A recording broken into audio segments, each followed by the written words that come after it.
What's up, everybody? It's me, your favorite little boy in the whole wide world, Ren with 2 N's. And a lot of you guys have been asking me for my thoughts on both Halo Infinite and, of course, Destiny Forsaken, naturally so. But I didn't want to just talk to you guys about those things on my own. I thought it would be a lot more interesting to bring the Act Man on here to talk about that with me, because for the first time, I think ever, he and I actually kind of disagree on something, and I thought that would lead to a very interesting conversation. That's right, Ren. We sure do agree a lot of the time, but this time, maybe not. So, Actman, you made a video about Halo Infinite, the trailer. That I did, Ren, my boy. You're very excited about it. You're very gung-ho about it, which I'm not trying to take away from you or anybody, to be clear. I wish I could feel that childlike excitement again in my life, but I don't think I'm capable, honestly. And I don't want this to be a vitriolic conversation. It's just two best friends in the world talking about trailers, all right? Yeah, pretty much. That's all this is. So, I gotta say, I didn't like the trailer, okay? Shocker. In fact, my initial reaction to this trailer was actually kind of nasty. Really? Yeah. That's supposed to make me care. Oh yeah, reuse that music to manipulate me. Because, first of all, I don't think that I can physically allow myself to feel positive about 343 because of what they have done to the franchise so far. That's number one. They have such a mountain to climb to get me back into their good graces. And I know I'm not alone in that, but what they did with just the MCC was treacherous. Yeah, we'll pour one for the MCC. Yes. How are you feeling so far?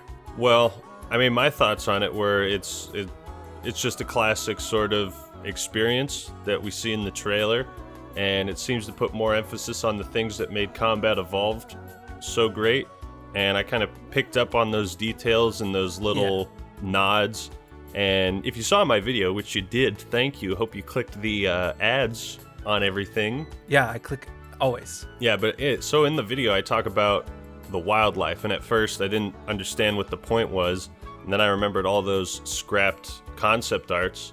It didn't have to show me gameplay, it just had to get me interested in Halo, and that's what it did, the trailer for Halo Infinite. Here's what's worrying, right? It's been 3 years since Halo 5, right? So they've been working on this, we can assume, for 3 years, and they don't have any gameplay to show us. To me, you can look at that two ways. Either they've been working on this hard for 3 years, just their fists to the keyboard, grinding this game out, or you can look at it that they were working on this game for 2 or 3 years and went, oh my god, this doesn't work, this sucks, we need to scrap this and start all over again.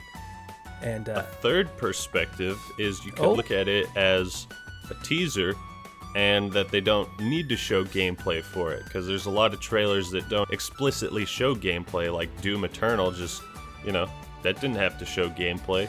No, but you could hazard a guess of what it's going to be like, I guess. Yeah, but we can't really hazard a guess of what Infinite's going to be like. For all we know, Halo Infinite, what we're seeing, that could just be the Battle Royale map. Hope to God that's not the case. And that's not Master Chief, that's not a return to the old art style, that's just one of the character skins that you can choose. I mean, absolute worst case scenario, that's what that is. Fucking Battle Royale with... Yeah. Oh, yeah, I think that what I picked up on, the difference between like Halo 5's trailers and marketing was, I was skeptical of that when they first came out, and it's like the Locke versus Chief and Chief versus Locke, and that when they showed that big opening cutscene for the first mission, I felt like I was the only person who was like, this doesn't look good. This does not look like it's going to be heading in a good direction. When they showed that opening cutscene and everyone's jumping out, so I was skeptical of those. But the difference here is those were more like bombastic, in your face, trying to be super badass, and that's the key word, like trying too hard. And I don't see this Halo Infinite trailer trying too hard. I see it as just kind of atmospheric world building, giving you an idea, things to speculate on, ponder. You see, that's the thing too, and you're right about that. You did bring up some interesting points that kind of in your video that made me think, okay, yeah, I can see where you're coming from, right? Yeah. But the issue I have and the reason why this trailer isn't sitting well with me is because 343 is a studio that has intentionally gone out of their way to make Halo something completely different. They, purposely hired people that hate Halo to work on Halo 4. And there's like that press conference of that guy. He's up talking on stage and he's like, "What are you doing to my Halo?" When he's talking about the marketing. Yeah. Is the Master Chief a traitor? Is he gonna die? Who's this dude that just shot him? What are you talking about? He didn't shoot him. The Master Chief was gonna shoot him. Like, what? What are you guys doing to Halo? That's the point. That's the point. And now that you've seen that Halo 5 was one of the worst selling Halo games of all time. It still sold pretty decently well. But yeah, it still sold decently well, but it didn't even outsell ODST, and all this fan outcry and Halo Online's coming out and Installation 01's coming out. Now you're gonna backpedal and do what we want now when it's literally your only option left. It just, to me, it seems a little transparent. Like, this is their only option. I mean, it's a good sign because, like Call of Duty and Battlefield and all these other games that are just like, we have to do Battle Royale the Black Ops way. It's like, okay, yeah, you're just selling out. You're shilling. That's what I got from, Battlefield. Battlefield a bit less, it's more appropriate for Battle Royale and Battlefield because they already have the huge maps. But, I don't see the sort of selling out, shilling in Halo Infinite. I see a studio that has grown. I think one of the biggest things is when 343 took over, pretty much everyone, and myself included, expected them to match Bungie's success and, like, style and everything. And it was an unrealistic expectation, but something they should have done. And I'm looking at things, even with EA and announcing that they're not going to have loot boxes in Anthem or Battlefield 5. Like, I'll give them credit for that, just as I would give 343 credit for what I thought was a great trailer. So, it's if you don't give positive reception to these companies and developers when they do positive things, then it just becomes kind of a pessimistic cycle. You're right. And, when the game comes out, if it's good, I will have no issue saying this game is good. But then they use that classic finish the fight music at the end, right? And they know that people like you and me and other Halo fans out there can't hear that song and help but feel pumped and feel, like that takes you back. But it just feels really disingenuous to me because it's a song that, A, they didn't even make. They had no hand in creating, and B, they know that it instills that emotion within us. And again, I just don't feel like they deserve to be doing that, and it just did not sit well with me, and that's why I had such a nasty reaction to the trailer. Well, they didn't make Halo, but are you going to say they have no right to make Halo games? I mean, maybe you would for the jokes, but it feels that way, honestly.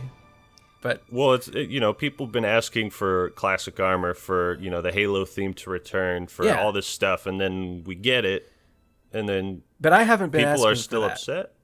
I've been asking for, because they brought Master Chief back to life and just ruined his character. Same with Cordy. That's short for Cortana, and I've always said, and I'm always going to be saying this, Halo has such a big universe. You can do so much with, create a new likable character. Well, that's what they should have done with Locke, but they kind of, fell flat and didn't have good writers. Exactly. The writing team. If Halo 5 at least had a good story, but that's there what I'm wouldn't saying. be such a rut here. But they haven't proven themselves as a good developer yet. And people are getting excited about this game, and I just think everybody should take a step back and realize that this is 343. These are the people that couldn't even remaster completed games correctly. That's all I wanted to get that out there because it's been weighing heavy on my chest. I want to be wrong. I want to be wrong so bad because I want to play good games. That's all I want. So, well, just find things to be hyped about, or like you don't have to see it in such a negative light. I'm kind of more on a positive to neutral side. Like I would love the game to blow me away and be the greatest thing ever, but I'm not entirely convinced by a 2-minute trailer that doesn't show gameplay that that's what Halo Infinite's going to be. Yeah. At the same time, it's like they showed the classic armor, they showed Marty's music, the Marines look cool, you got those towers in the background from Combat Evolved. Like I'm seeing all these things, and it looks great to me. I think the problem is 343's had a really difficult, or at least non-existent time of merging the old and new styles, and they kind of did that in Halo Wars 2. And I think, judging from this trailer and Halo Wars 2, that this is kind of where we're headed, is a merging of the styles to make something that's new, unique, but has that nostalgic goodness and the good designs from the older games, but some newer stuff as well. You are right, though. The visuals of the game do look very good. Especially since, allegedly it's going to be a game engine. Like, that's what's running all of that. Right, the slip space. Yeah. Yeah. Well, that... Cool name for an engine. It is, but it worries me. I hope I'm wrong about this one, but I can see Phil Spencer coming out on stage next year at E3. After we see some gameplay for Halo Infinite, the crowd's cheering. Phil Spencer's got a Conker's Bad Fur Day shirt on or something, and he comes out with his little jawline, and he says, Halo Infinite is only going to be made available thanks to the power of the Xbox One X. And then Halo Infinite is going to be an Xbox One X exclusive. I can see them doing that. We'll see, I guess. I'm worried about it because it looks really good, like the graphics. Well, we got Halo Infinite out of the way, but there's still the Destiny Forsaken trailer, or Forsaken, as it'll be called henceforth. Woof. Woof, yes. So, right before we started recording, I believe your exact quote was, "They killed off Cade in a trailer? That's retarded." Yeah, pretty much. And pretty much. Yeah, I like that reaction. Now, here's the thing. First of all, this is 100 times more disgusting than whatever 343 is trying to pull off with their trailer, all right? First of all, I am willing to bet so much money that Cade is not permanently dead. You gotta bring him back in an exotic quest, and I'm calling it's an exotic quest. You're pretty good on these predictions, so, this sounds right to me. Well, first of all, Cade 6 is the only character this game has. I dare you right now, I'm going to give you 10 seconds, Act-Man. Name me 3 other characters in the Destiny universe. Go. Zavala, Cade 6. 3 others. Zavala, that's one. And that's time, ladies and gentlemen. He Thanos. came up with Zavala. Thanos. No, that's it. Cade 6 is essentially the only character Destiny has. Why they put him on the trailer, he's honestly the best character the game has. I like Varix, but you don't even know who that is. That's the exotic dealer? No, that's... No. Well, yeah, Cade 6 was in the initial trailers for Destiny 2 as well. Right, because he moves units. Yeah. Yeah. He's the guy. They sell toys of him and shit. So in this trailer for E3, Cade gets shot in the head. His ghost gets shot. He's coming back, okay? We're going to bring him back in an exotic quest. Because, first of all, if he's gone, like I said, they got nobody else in their universe to, shake things up. Everybody's so dry and serious. They got no comic relief, nothing to carry the story forward, really. Yeah, they're just using Cade's death to create buzz, to make it seem like this story has actual stakes. I don't even care. I don't think Cade 6's character is deep enough. I watched him get shot in the head, and it was like watching a commercial for Febreze or something. It just went over. I didn't care, And this should be impactful and weighty, but I think part of that comes from just a lot of people falling out with Destiny 2, and yeah, I like Cade, mm-hmm. but I don't care so much about Destiny's story. I think Cade is a cool character, cool design, great voice actor, funny jokes. Occasionally, misses the ball on his jokes, but I like Cade. But that doesn't mean I care about Destiny's story. Right. So everybody's going to point me to this one video that's been going around where the developers say, is he really dead? He looks dead. He does not dead. look good. Exactly. He's dead. Okay. He is dead.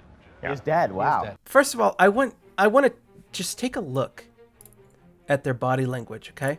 You can't see it, but I'm looking at them right now. These guys, they look a little nervous. They're practically like pulling on their like collars of their shirts, like, yeah, he's dead for good. And now you're thinking to yourself, Ren, these developers, they wouldn't lie about something like that.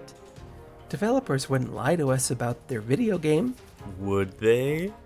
Well, Neil Druckmann himself, the lead writer of Naughty Dog, when he was promoting The Last of Us, people would ask him before the game came out, do we get to play as Ellie? And then he would say, no, you don't. Full stop. Just like lie to him. Because saying yes, we get to play as Ellie is a massive spoiler for the game. So yeah, in this scenario, I think it's okay for developers to lie. And I do think they are lying. Yeah, and for plot details.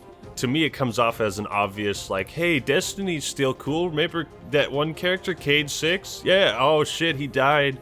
He's all we have. Don't you want to come back and buy this DLC now to see what happens to Cade 6? Exactly. And again, how can they permanently get rid of their only character? And this is a universe where time travel exists, where its magic exists. I'm calling it right here. We're bringing him back. Okay. And if I am wrong about this, write down some punishments you think I should undertake down in the comments, okay? And if it's within reason, I will enact that punishment in the Destiny Forsaken review that I make. I feel so strongly about this. But go ahead and leave one down. If you have any ideas, Actman, of a punishment I should endure, by all means let me know, or join in on the comments yourself. Oh yeah, I'll think of a good one. But I have never felt so confident about a prediction. After you kill the final boss, you get like a shard of a shell. And it's Cade's ghost shell, Guardian. We better go back to the reef and kill 1,000 enemies to charge it up. And then that's it. You charge it up, you go complete a heroic strike, then Cade 6 goes, oh, thanks for saving me, Guardian. I owe you one. And then he gives you an exotic. And then I don't have to do a punishment. And then hooray, DLC over. That's the thing too. Lastly, real quick, people think that Forsaken is going to save the game. And I think it's going to improve the game for sure. There's a lot of things in there that pique my interest. I don't think it'll come anywhere close to where Destiny 1 ever was in terms of gameplay mechanics and the feel of the game. And Gambit looks pretty cool, I'll admit. But I just don't see it. Yeah, Bungie and Destiny 2 have had their fair share, more than their fair share, actually twice more than their fair share of shady shit they've tried to pull and have been pulling, so I'm not really interested in playing any of their games at all, really. I mean, I'll come on this video and talk about that DLC in the trailer, but, yeah, probably not going to play it or, And you shouldn't. You honestly shouldn't. They don't deserve it. Yeah, I shouldn't. It's, again, another studio that hasn't quite proven themselves to the gaming community, and people are putting a lot of faith into them. But we'll see. I would, again, love to come here and say Destiny Forsaken is the best DLC of our time. God is real, and he exists in this DLC, and you should play it.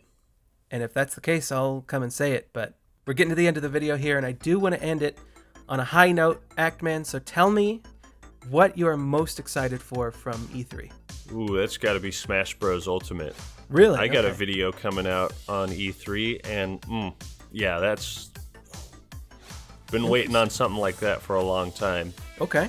Ask me what's my What favorite. about you, Ren? What was your favorite or game thing DLC that you can pre-order that you're most excited for? That was so naturalistic how you asked me the question back. There's a lot I'm looking forward to. There's nothing I'm dead excited for. But I think Metro Exodus is definitely one of my top picks because I love the first two Metros. And this looks like everything I want out of a Metro game. And honestly, people are going to crucify me for it probably, but Just Cause 4, I mean, using a tornado as a gameplay mechanic and all the stupid stuff you can do, how creative you can get with the grapple, and I hope that's fun. And I hope it's not buggy like the third one. Interesting. I gotta say, I know I'm pretty negative a lot on this channel, but this year's E3 has reinstilled me with some faith in the gaming industry. It was really good E3. It was literally, I think, the first E3 in like 8 years where there was no gimmicks, there was no Kinect, there was no motion control. It was just hours and hours of game after game stacked. There's a lot coming out. And for the first time this entire generation, I feel like we're getting out of that rut, and I feel like we're starting to get back to where we were. And I'm finally looking hopeful. And same here. Good. And I thought that would be a good note to end the video on. So, Actman, as always, thanks for coming on here. You're welcome, Ren, my boy. It was my pleasure. Good. I hope you had a nice time. It always is listening to your voice. Thank you. And you as well, Daddy. Daddy. Yes. They call me Daddy all the time, my fans, and I don't know why. Well, thanks for having me on. Of course. And when this video is over, the link should be popping up right now. Go check out the Actman. Yeah. He's got an E3 video going up today or yesterday, depending on when this video's up. Go check him out. Even though you probably already know who he is, you probably don't even need me to tell you, but you should absolutely do it because he makes great content and he's easily one of my favorites. So, appreciate it, boss. Get at it.